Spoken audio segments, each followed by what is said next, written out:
Mes salutations à tous ceux qui regarderont cette vidéo. Mon nom est Abaté Akwa Yannick.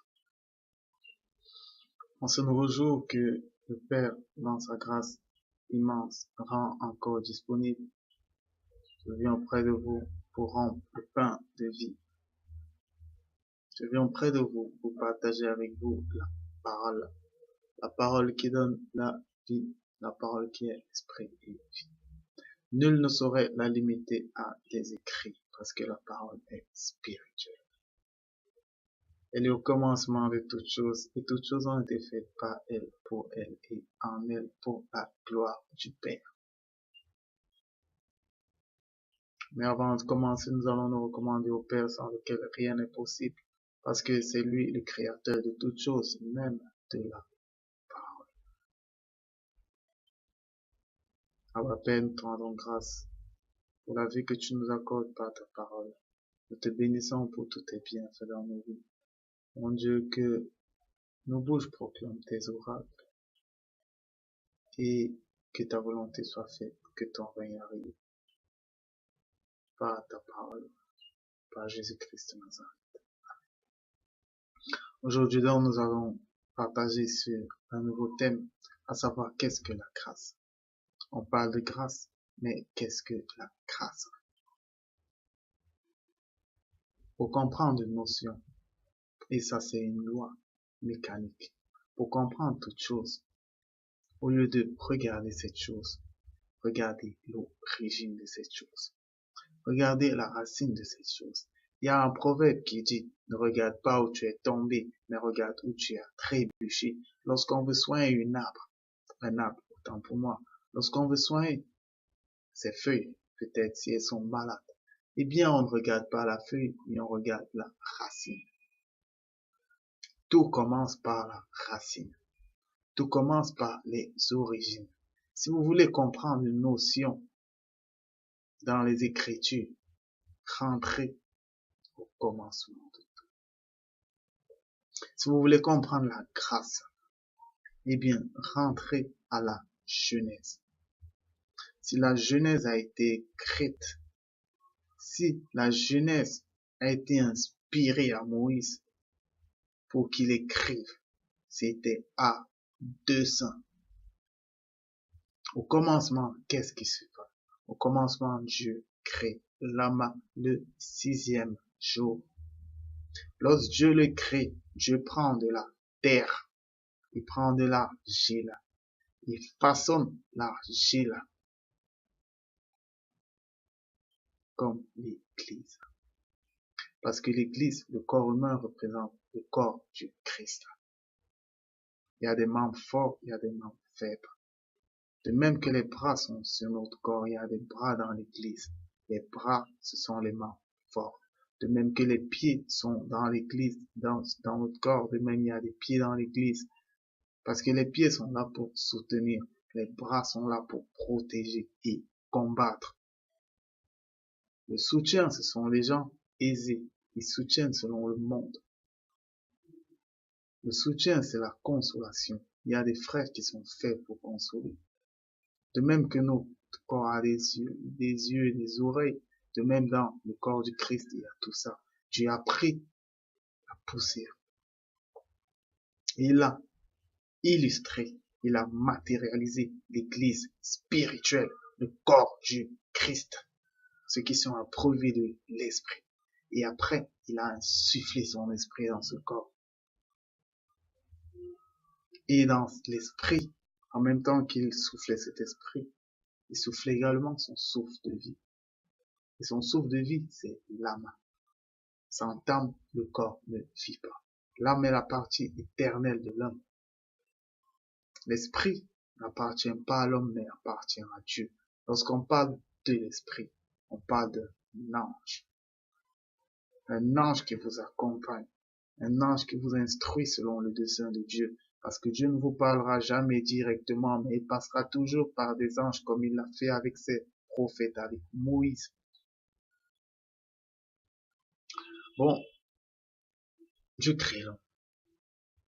Il se rend compte que l'homme est seul. Il lui faut une aide. Et Dieu crée l'homme. femme. Mais la femme, il attire de l'homme. Ça veut dire, contrairement à l'homme, la femme vient de l'homme.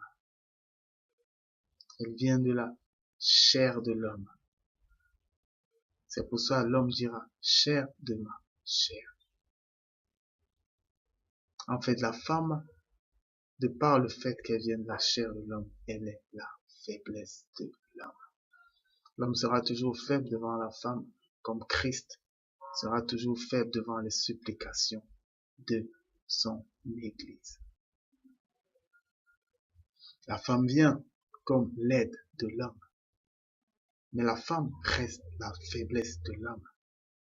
Dieu, après avoir formé l'homme, au préalable, l'avait planté dans un jardin. Mais il y a une réalité dans le fait que Dieu a mis Adam dans le jardin. Parce que le jardin d'Éden a une réalité. C'est que le jardin d'Éden était différent de la terre. Le jardin d'Éden n'obéissait pas aux mêmes lois de la terre. Il est écrit dans la Genèse que lorsque Dieu crée les arbres des champs, lorsque Dieu crée l'herbe, eh bien, rien n'était encore sur terre. Ça veut dire que rien ne transparaissait. Et c'était pour une raison. C'était parce qu'il n'y avait pas encore de pluie. Il n'y avait pas d'homme pour cultiver le sol. Sachez que les lois de Dieu, elles prévalent. Et elles ne changent pas. Le soleil, lorsqu'il se lève, il se couche. Et après le soleil vient la lune. Sachez que quand un homme naît, il doit grandir. Un homme ne naîtra jamais pour devenir plus petit que le bébé. Non. Les lois mécaniques de Dieu sont vraies. Et c'est ce qu'il a montré dès la Genèse. Il aurait pu créer des arbres directement, mais il ne l'a pas fait. Parce qu'il faut que l'arbre germe. Il faut que l'arbre grandisse. Et de même, il n'a pas créé un bébé, mais il a créé l'homme pour que, au travers de l'homme, il y ait une semence et que cette semence grandisse. Tous les animaux des champs, tous les animaux qui existent, Dieu n'a pas créé l'œuf parce que l'œuf ne peut rien donner. Mais il a créé des êtres pour que ces êtres, au travers de la semence, donnent un produit. Ça, ce sont les lois de Dieu. Comme pour dire que qui vient avant l'autre, l'œuf ou la poule, c'est la poule. Parce que les lois de Dieu sont immuables. Dieu fait donc les choses ainsi. Pour qu'il y ait un arbre, il faut que de l'eau tombe, arrose cet arbre et cet arbre grandisse. C'est pourquoi il est écrit que parce qu'il n'y avait pas d'homme pour cultiver et de pluie, Dieu a répandu une grande vapeur sur le sol. Et cette vapeur a fait croître l'herbe, a fait croître les arbres des champs. C'est cette vapeur qui a fait croître. Mais il n'y avait pas d'homme pour cultiver. Mais déjà sur terre, les arbres grandissaient à l'aide de cette vapeur. Dieu prend l'homme. Il le met dans le jardin d'Éden et il fait pousser des arbres. Là, il y a une différence. Il ne fait pas qu'une vapeur tombe. Mais là, il fait pousser directement des arbres. Est-ce que Dieu est contraire à ses propres lois, qui veulent que l'arbre commence petit et grandisse? Pourquoi dans le jardin d'Éden, il fait pousser directement des arbres? Vous devez comprendre que le jardin d'Éden n'obéissait pas aux lois terrestres, parce que le jardin d'Éden était spirituel. Les arbres dont on parle, si vous lisez les prophètes Ésaïe, si vous lisez Ézéchiel, lorsqu'il parle du roi de Tyr, lorsqu'il parle du jardin d'Éden, il vous dit que le roi de Tyr a été créé dans le jardin d'Éden, celui dont on fait analogie pour représenter Lucifer. Les arbres, lorsque le prophète va également parler d'autres peuples, il parlera, tu étais le plus grand arbre du jardin d'Éden. Les arbres du jardin d'Éden, plus grands que les cèdres du Liban. Lorsqu'il parle de ces choses, sachez que ces arbres-là n'étaient pas des arbres, mais étaient des entités spirituelles. Lorsqu'on parle d'anges, on parle d'esprits. C'était des entités angéliques. C'était des entités spirituelles. Et lorsque Dieu met Adam dans le jardin, on dit que c'était pour le cultiver et pour le protéger. Adam n'aurait pu protéger aucun ange. Adam n'aurait pu donner de la culture. Quand on dit cultiver, ça veut dire je vous enseigne, je vous donne une culture, je vous édifie. Adam n'aurait pu cultiver aucun ange pour une raison, c'est qu'il ne connaissait rien. Il se laissait guider par Dieu, il était comme un petit enfant, il ne connaissait rien.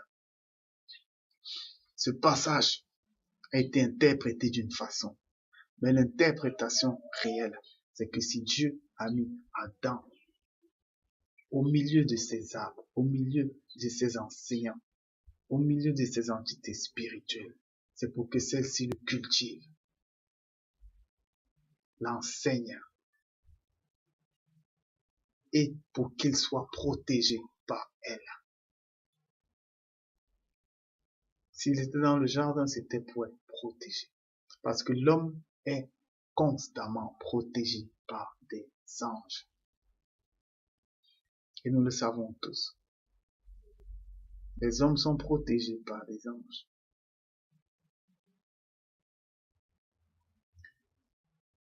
Donc Adam se retrouve dans ce cadre-là. Mais Dieu lui dit une chose.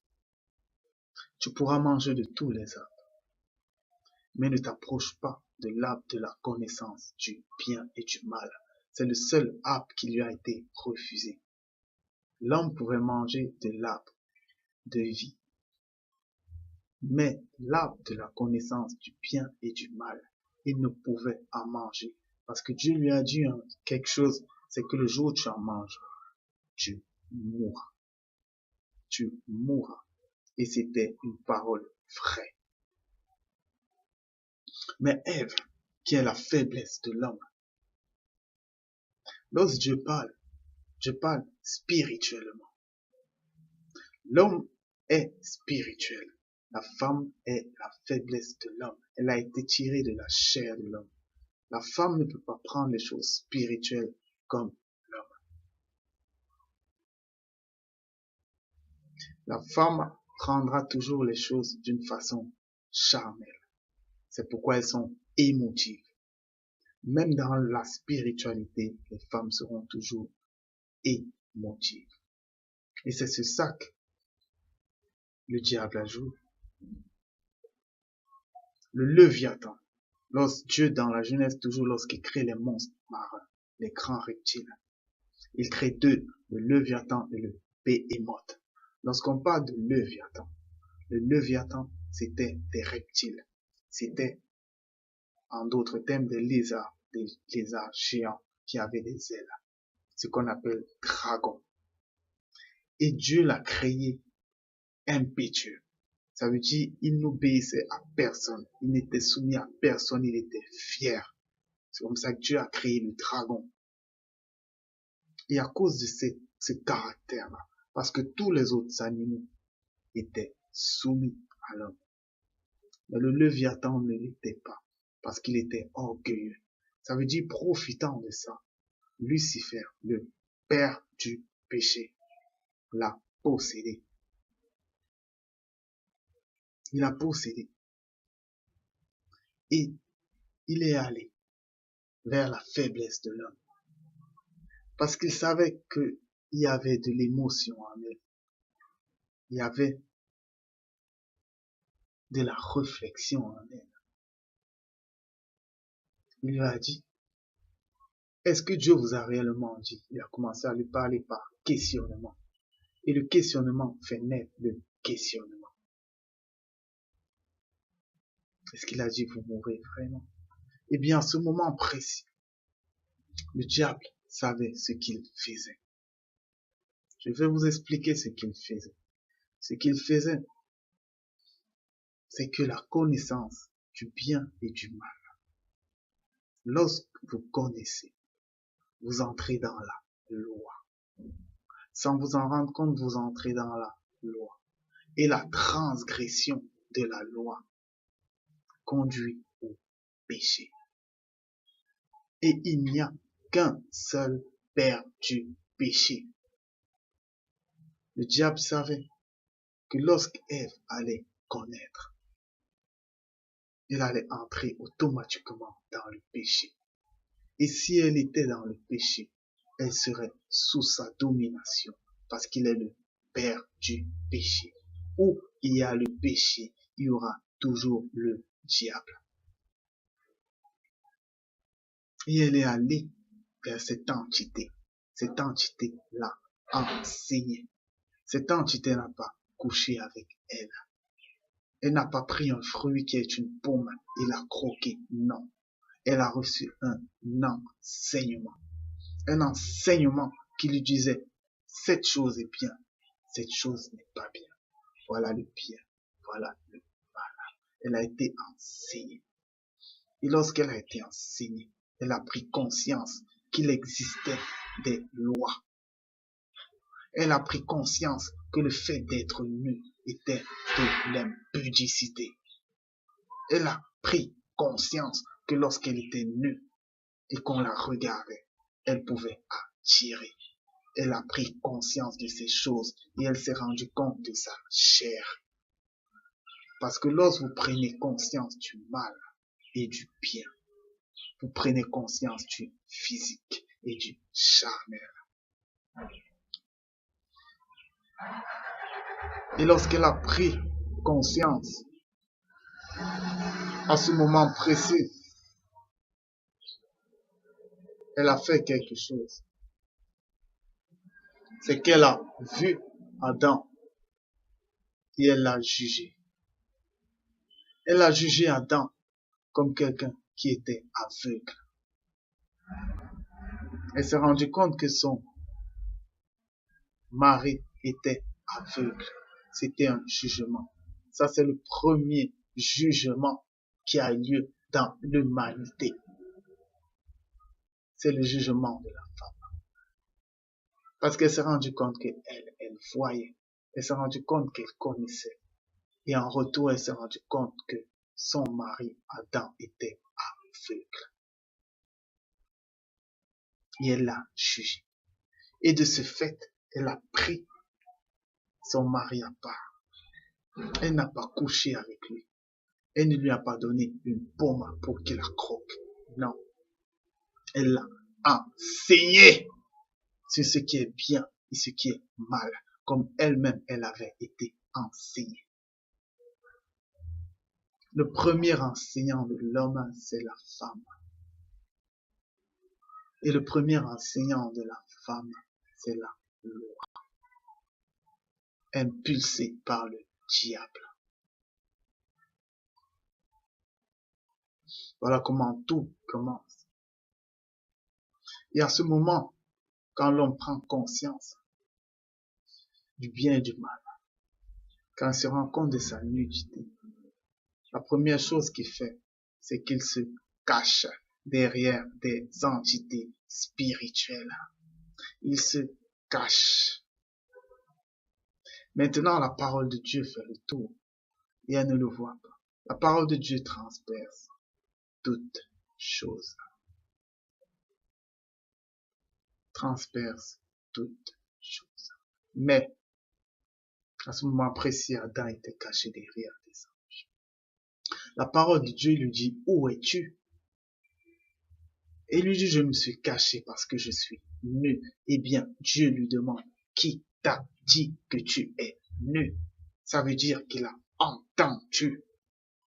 Il a entendu un enseignement. Il n'a pas pris une pomme qu'il a croquée. Ça veut dire que quelqu'un lui a parlé, quelqu'un lui a dit, quelqu'un lui a enseigné. Et cette personne, c'était Ève. Et Ève également, elle a reçu ça parce que quelqu'un lui a dit, quelqu'un lui a enseigné. Et ça, c'était l'esprit religieux. C'était l'esprit de la loi. C'était cet arbre qu'on appelle l'arbre de la connaissance du bien et du mal, qui lui avait été interdit. Et à ce moment, Dieu a dit, maintenant que l'homme connaît comme nous, qu'il est semblable à nous, est-ce que vous savez ce que ça veut dire? Ça veut dire que l'homme s'est fait semblable à Dieu. À ce moment précis, l'homme s'est fait égal à Dieu. Et s'il y a une chose qui ne sied pas à un homme, c'est essayer d'être égal à Dieu. Parce que Dieu ne discute sa gloire avec personne. À ce moment précis-là, l'homme s'est écarté de Dieu. Parce que Dieu ne fonctionne pas avec quelqu'un qui lui est égal. L'homme ne pouvait plus rester à côté de Dieu. S'il y a un truc avec Dieu, c'est la soumission.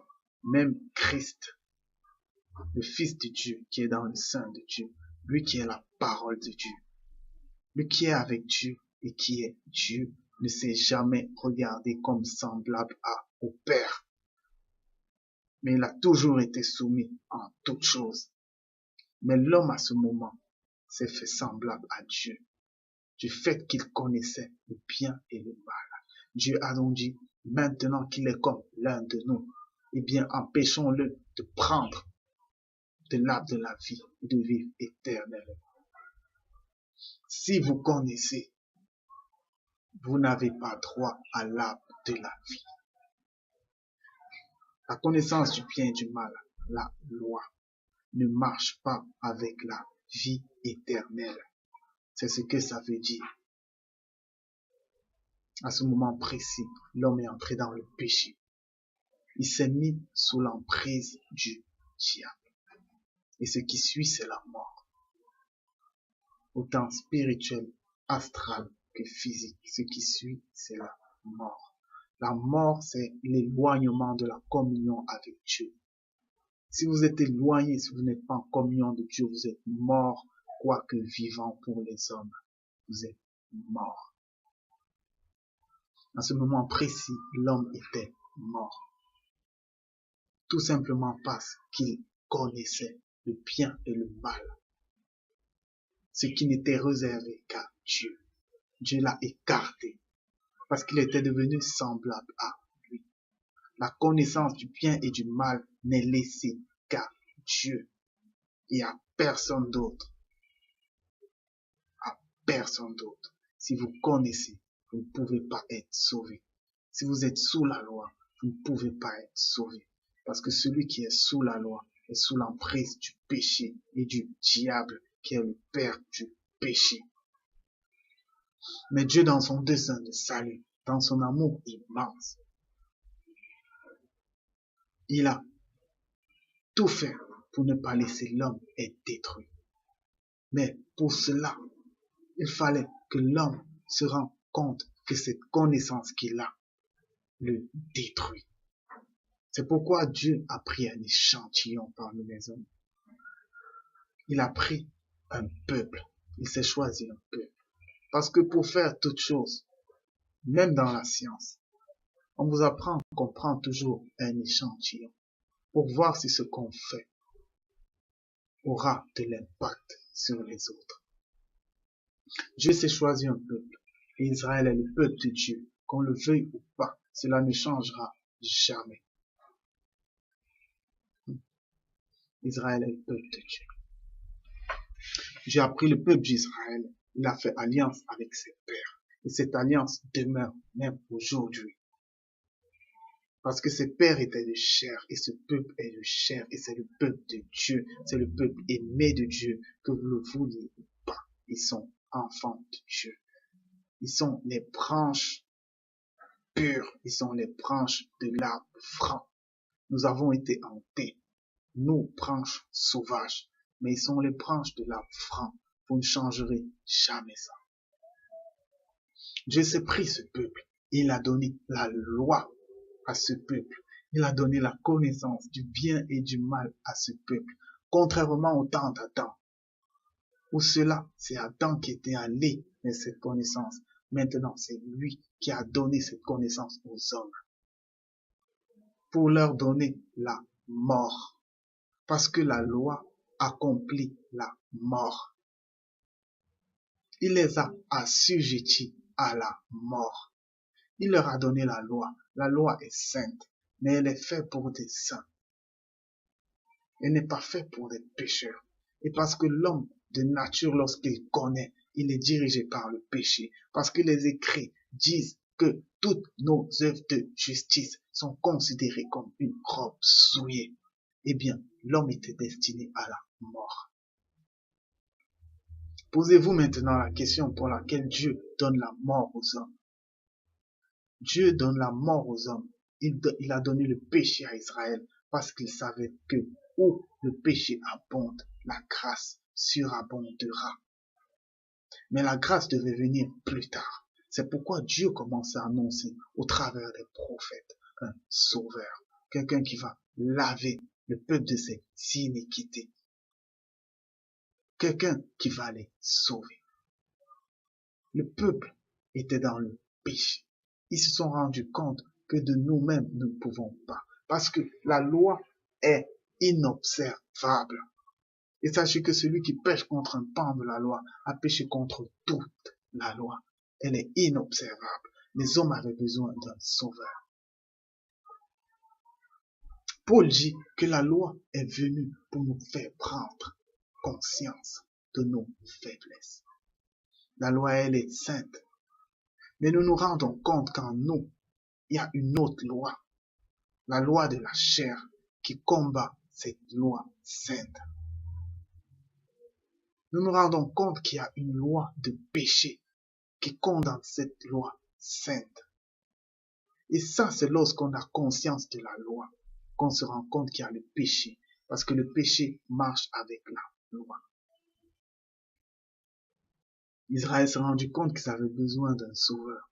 Mais lorsque ce sauveur est venu, il leur a parlé de la grâce. Ils ont trouvé cela scandaleux. Parce que la loi leur avait été donnée de Dieu. La loi de Moïse leur avait été donnée par Dieu. Ils ont trouvé cela scandaleux. Ils ne l'ont pas accepté. Ils n'ont pas accepté que quelqu'un vienne et leur dise, vos péchés sont pardonnés. Disent à une prostituée qui doit être condamnée parce qu'elle est jugée de mort, que tes péchés te sont pardonnés. Tes iniquités sont oubliées. Ils n'ont pas compris ça. Parce qu'ils étaient attachés à la loi. Ils étaient attachés à la mort. Mais la grâce, c'est la vie. Celui qui entre dans la vie mange de l'arbre de la vie. Mais pour manger de cet arbre, il faut retourner avant la connaissance. L'arbre de la connaissance du bien et du mal ne marche pas avec l'arbre de la vie. La mort ne marche pas avec la vie. Le péché ne marche pas avec la grâce. Mais où il y a péché, il y a grâce. Dieu a donné le péché aux hommes par la loi de Moïse pour qu'ils obtiennent la grâce par Jésus-Christ. Mais les Juifs ne l'ont pas compris parce qu'ils étaient attachés à la loi. Et ça, c'était à dessein. Parce qu'afin que les païens soient sauvés, il fallait que les Juifs ne croient pas. Il fallait qu'ils soient incrédules. Mais au milieu d'eux, il fallait également que Dieu se réserve un reste. C'est pourquoi certains Juifs ont cru. Maintenant, cette grâce est répandue. Elle s'est répandue sur les païens. Mais elle est d'abord venue où il y avait péché. Elle est venue dans Israël premièrement parce que Dieu a donné le péché à Israël au travers de la loi de Moïse. Et partout où il y a péché, il y a grâce. La grâce marche avec le péché parce que la grâce vient pour ôter le péché. La grâce vient ôter le péché. Jésus-Christ vient rendre l'homme aveugle du péché. Maintenant, ça revient sur ceux qui n'ont pas connu la Bible. Parce que la Bible vient avec la loi. Partout où il y aura Bible, il y aura la grâce. Lorsque la Bible vous est donnée, c'est le péché qui vous est donné. Parce que dans la Bible, vous connaissez ce qui est bien et ce qui est mal. Mais au-delà de ça, je vous offre la grâce de vous fermer les yeux. Tous ceux qui n'ont pas connu la loi de Moïse, ils seront jugés sans loi. Tous ceux qui n'ont pas connu la loi n'ont pas besoin de grâce. La grâce est faite pour les pécheurs. Ceux qui sont pécheurs, c'est ceux qui ont connu la loi. Ceux qui n'ont pas connu la loi seront jugés sans la loi. Et où il n'y a pas loi, il n'y a pas grâce. Parce que où la loi abonde, il faut que la grâce surabonde. Nous avons connu la loi par la lettre, par la Bible. Et c'est pourquoi la grâce s'applique à nous, parce que nous sommes pécheurs de par la loi, mais saints de par l'esprit de la grâce. Et c'est ce qui est arrivé. C'est ce qui est arrivé. Maintenant que les pécheurs, les juifs, ont refusé par incrédulité la grâce, cette grâce s'est répandue aux païens. Elle s'est répandue aux païens parce que les païens ont connu la loi. Ils ont connu la loi.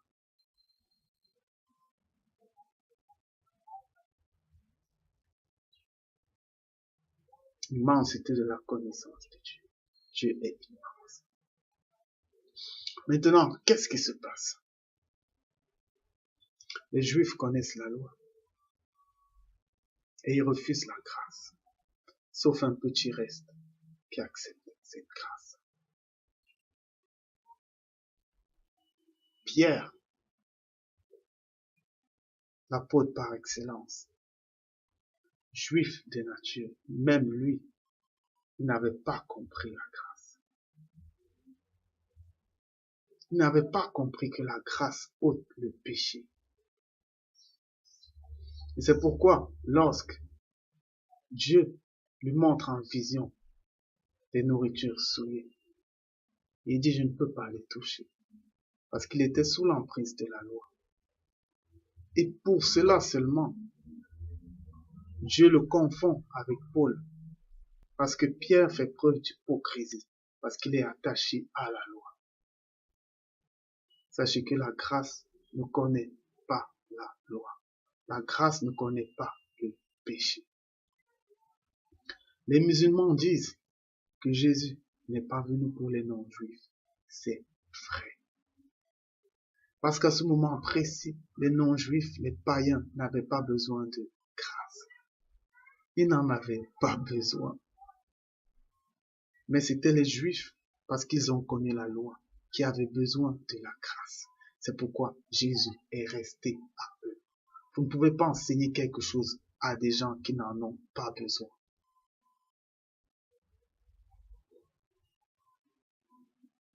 Mais la loi, avec le temps, s'est répandue. Elle s'est répandue aux nations. Nous avons connu la loi. Et c'est pourquoi nous avons besoin de la grâce. Nous avons besoin de la grâce.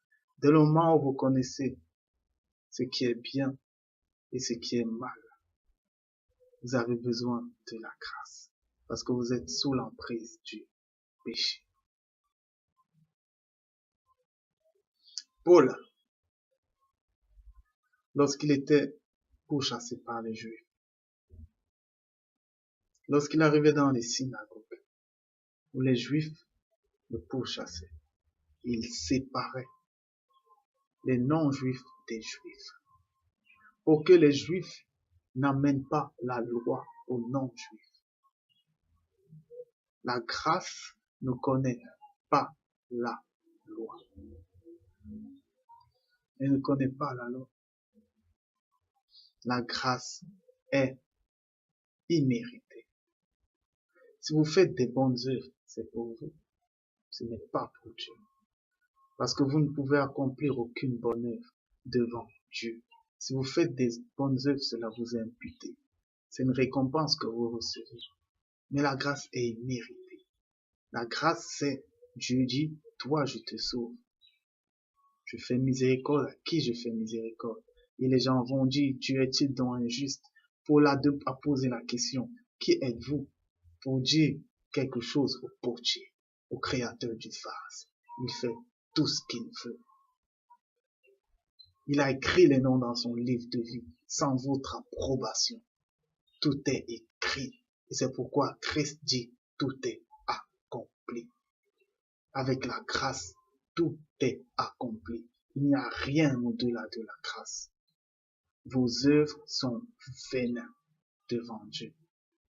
Mais la grâce est tout lorsque vous avez compris la grâce.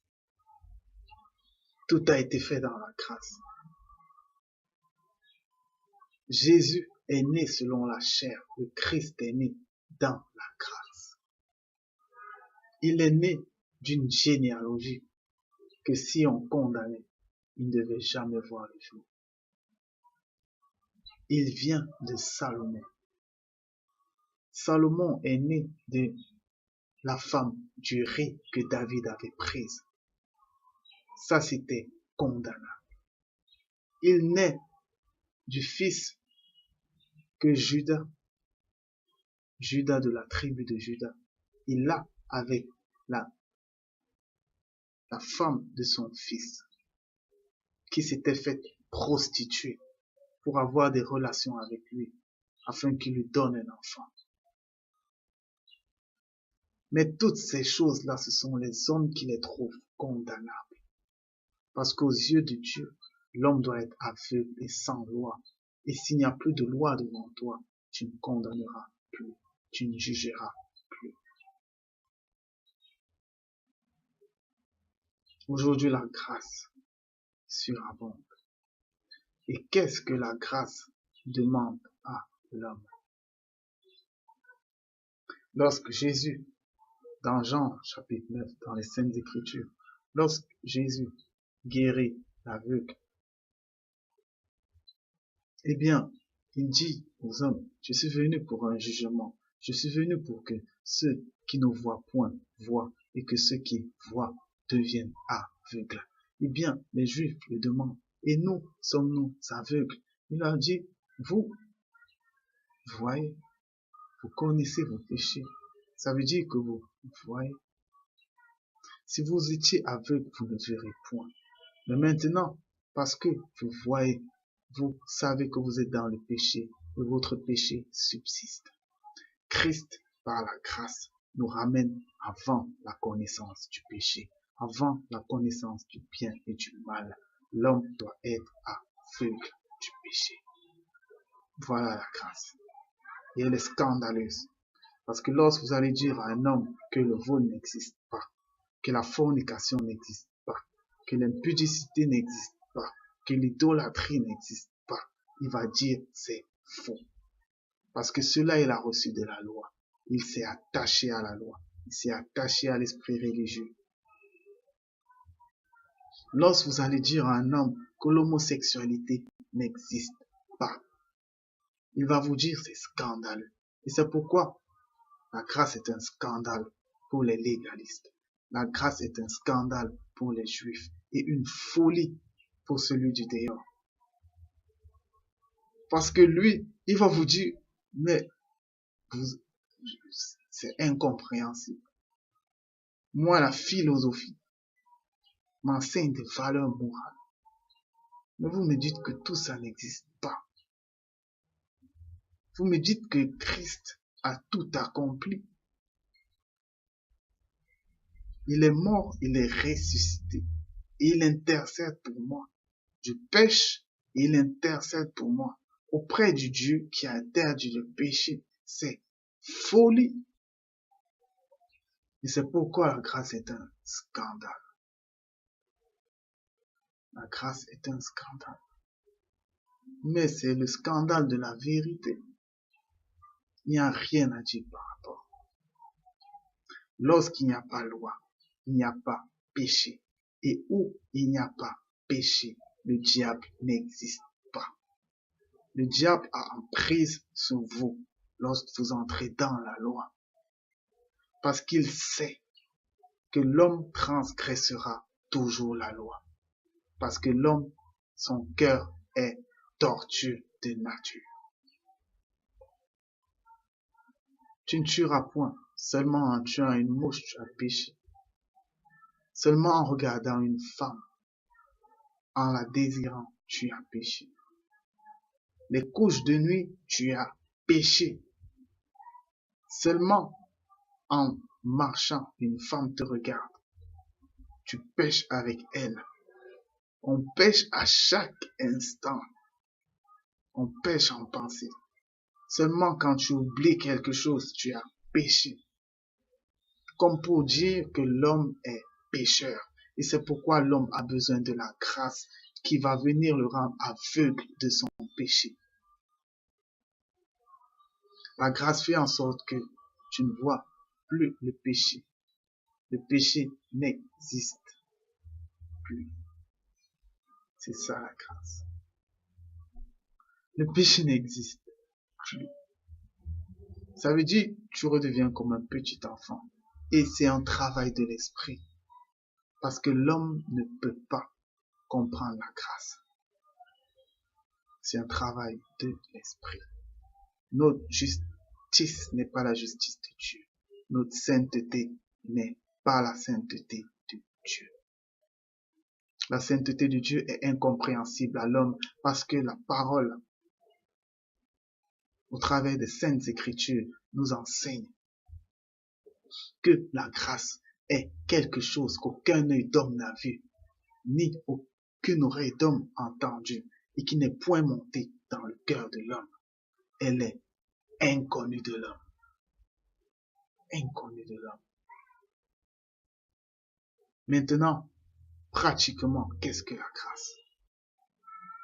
Si vous arrivez quelque part et on vous chipe, si vous avez un sac de 10 milliards, on vous chipe votre milliard.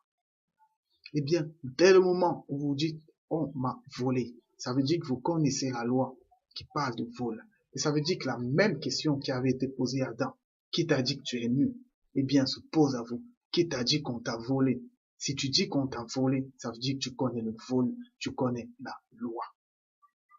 Et comme tu connais cette loi, eh bien, cette même loi te juge. Parce que lorsque tu pointes celui que tu dis, il m'a volé, eh bien, 3 doigts. Tu le juges une fois, toi tu es jugé 3 fois. 3 doigts sont dirigés vers toi quand tu le pointes, comme ça.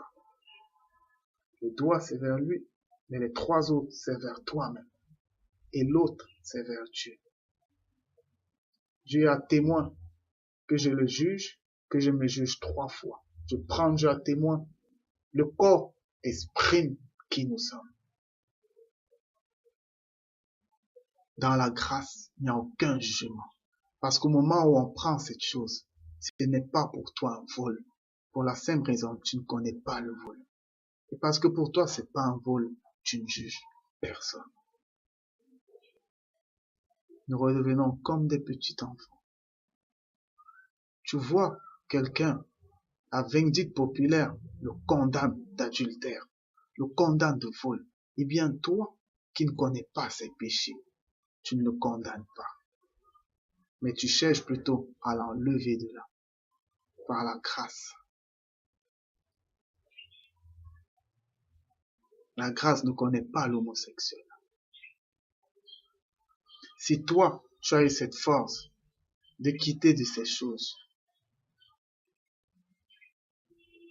ce n'est pas un péché. Ce n'est pas par ta force que tu es quitté. C'est parce que tu as reçu ça de Dieu. Alors ne t'enorgueillis pas. Celui qui y est ne le juge pas. Parce qu'aux yeux de Dieu, ce n'est pas péché. Celui qui se masturbe ne le juge pas.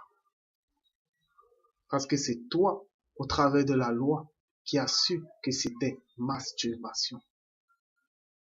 C'est toi, au travers de la loi, qui as su que c'était fornication. C'est toi, au travers de la loi, qui as su que c'était mensonge.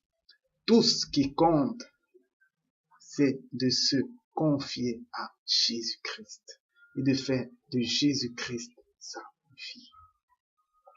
Nous ne marchons plus en respectant la loi, mais nous marchons parce que Jésus nous conduit par l'Esprit. Et l'Esprit a ses fruits. Un mangue ne produira jamais en quoi il y a vie.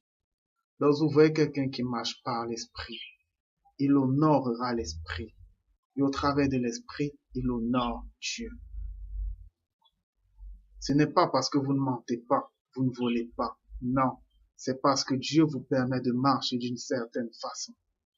Ce n'est pas par votre force, c'est pas par vos œuvres, mais c'est par l'œuvre de l'Esprit. Et c'est ça la grâce. Nous sommes tous pécheurs devant Dieu, mais par la grâce, nous sommes sauvés. Celui qui est homosexuel, mais qui est dans la grâce, qui est reconnu de Dieu, eh bien, il n'est pas condamné. Il n'est même pas jugé, parce que Dieu l'aime. Et Dieu le changera en son temps, si c'est sa volonté. Et si ce n'est pas sa volonté, il restera ainsi. Ce n'est pas l'homme qui change l'homme, c'est Dieu qui change. Si Dieu vous délivre, gloire à Dieu. Si Dieu vous garde comme vous êtes, à l'état où vous êtes arrivé à lui, gloire à Dieu. Qui vous a fait savoir que les convictions sont mauvaises? Si vous êtes musulman, venez à Christ en tant que musulman. Voilà la seule condition. La seule condition, c'est que la grâce s'obtient par Jésus-Christ. Si vous êtes musulman, confessez Jésus-Christ. Laissez votre conviction et vous verrez la grâce appliquée à vous.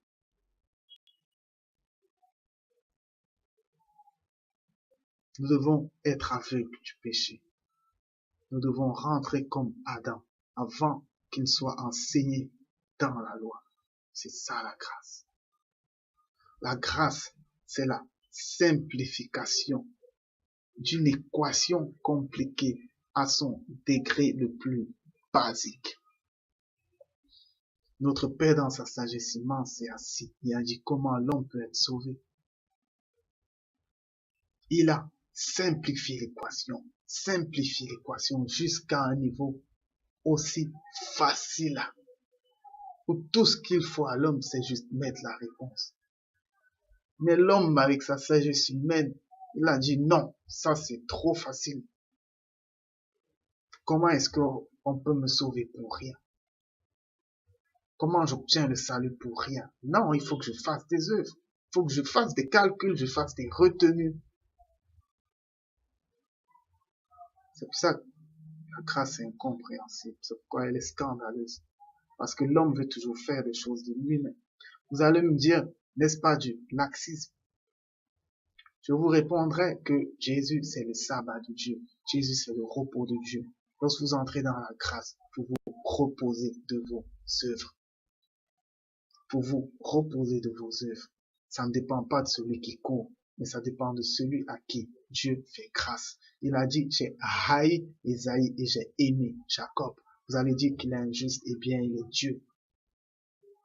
Il n'est pas notre ami, il n'est pas notre copain, il est notre Dieu. Il est Seigneur. Et devant le Seigneur, on baisse le visage. Et on dit qu'il soit fait selon ta volonté. Pas de laxisme, passivité. Eh bien, Adam était passif. Regardez l'analogie de Marthe et de Marie. Marthe s'attelait à faire les choses. Elle voulait être récompensée pour ses œuvres.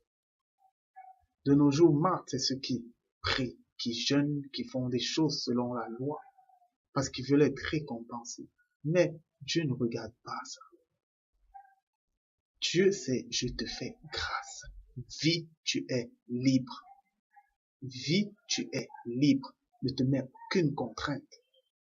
Et c'est pourquoi Jésus dit, Marie a choisi la bonne part. Elle est assise, elle écoute. Point barre. La grâce, c'est écouter l'esprit, sans contrainte de la loi. Parce que là où il y a la loi, il y a la crainte de mal faire. Mais l'amour bannit la crainte. Vivez. S'il arrive que vous fassiez quelque chose que la loi condamne, c'est parce que vous deviez le faire si vous êtes en Christ. Ne vous reprochez pas de ça. S'il y a quelque chose en quoi vous serez reproché, c'est l'esprit qui vous reproche. Et lorsque l'esprit vous reproche, vous aurez mal. Vous aurez la douleur du cœur qui ne viendra pas de la loi, mais qui viendra de l'esprit pour que vous vous humiliez davantage devant Dieu. Maintenant, à quel niveau est la sanctification? Sachez que le saint n'est pas saint selon les hommes, mais il est saint selon Dieu. Nous sommes saints parce que l'Esprit Saint demeure en nous. Nous ne sommes pas saints par les œuvres, mais nous sommes saints par l'Esprit Saint. La sanctification de Dieu n'est pas la sanctification des hommes. Vous pouvez être saint devant les hommes. Vous pouvez avoir été béatifié à cause de vos œuvres sur cette terre, mais devant Dieu, parce que vous n'avez pas connu la grâce, vous n'êtes pas saint. Ce sont des choses qu'aucun œil d'homme n'a vues, aucune oreille d'homme entendu, et qui n'est point monté au cœur des hommes. C'est une œuvre incroyable, à laquelle nous ne croirions pas si on ne nous la disait. Et c'est pour cela que nous vous parlons de la grâce, du scandale de la grâce. L'homosexuel n'est pas homosexuel, l'adultère n'est pas adultère, le voleur n'est pas voleur, mais tous ces gens sont qualifiés ainsi à cause de la loi. Et parce que vous connaissez cette loi, eh bien vous êtes vous-même jugé par cette loi, parce que vous voyez. Mais nous, aujourd'hui, nous rendons grâce au Père de nous rendre aveugles. Parce que lorsque tu es aveugle, tu ne juges plus. Et tu n'es toi-même jugé par personne. Mais maintenant, la grâce.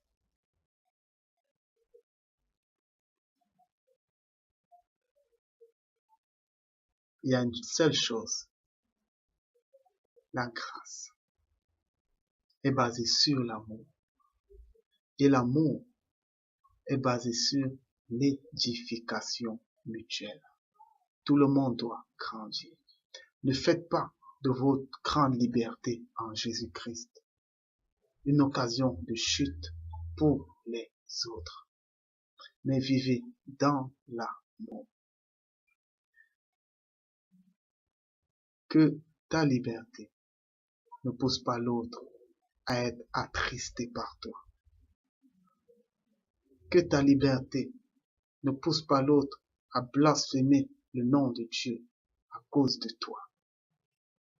Ceux qui auront les oreilles pour comprendre cela, comprendront. Je ne parle pas selon la loi, mais je parle selon l'Esprit. L'Esprit nous amène à vivre en paix. L'Esprit nous amène à vivre dans la joie. L'Esprit nous amène à vivre dans la fraternité. L'Esprit nous amène à être des ouvriers de la réconciliation et non le contraire. Ne fais pas de ta liberté une pierre d'achoppement pour les autres, mais que ta liberté construise, que ta liberté édifie. J'en ai fini avec cet enseignement, j'espère qu'il a édifié plus d'un. Sans loi, il n'y a pas grâce. Et avec la loi vient la grâce pour le pardon des péchés. Où il y a loi, il ne peut avoir vie éternelle. Parce que l'arbre de la connaissance, celui qui mange à cet arbre ne peut manger l'arbre de la vie. Nous devons donc rentrer avant la loi pour hériter de la vie. Nous devons être aveugles de la loi et de ses rudiments pour obtenir la vie en Christ. Seuls ceux qui sont dans la grâce ont leur nom écrit dans le livre de vie. Et ceux qui ne sont pas dans la grâce, un jugement tombe sur eux parce qu'ils connaissent. Le jugement dernier est fait pour ceux qui sont sous la loi. Mais ceux qui sont sous la grâce ne passent pas en jugement et ne sont eux-mêmes jugés par personne. La grâce est scandaleuse, mais c'est le seul moyen et c'est la seule vérité. J'ai dit ce que j'ai à dire, mais ceux qui ont l'esprit seront enseignés de l'esprit et vous comprendrez que ceci est la vérité. Suis-je ennemi de mes frères qui sont sous la loi? Non, j'aime tout le monde. Et si je suis leur ennemi, ça veut dire que je les juge, mais je n'ai plus aucun jugement. Je les aime et je vous aime. Mais plus que tout, Jésus m'aime. Soyez bénis. Gardons la foi. Gardons la foi en Christ. Soyons des ouvriers de justice. Soyons miséricordieux. Miséricordieux, c'est-à-dire la miséricordia du cœur. Ayons la misère du cœur. Soyons pauvres de cœur. Soyons humbles.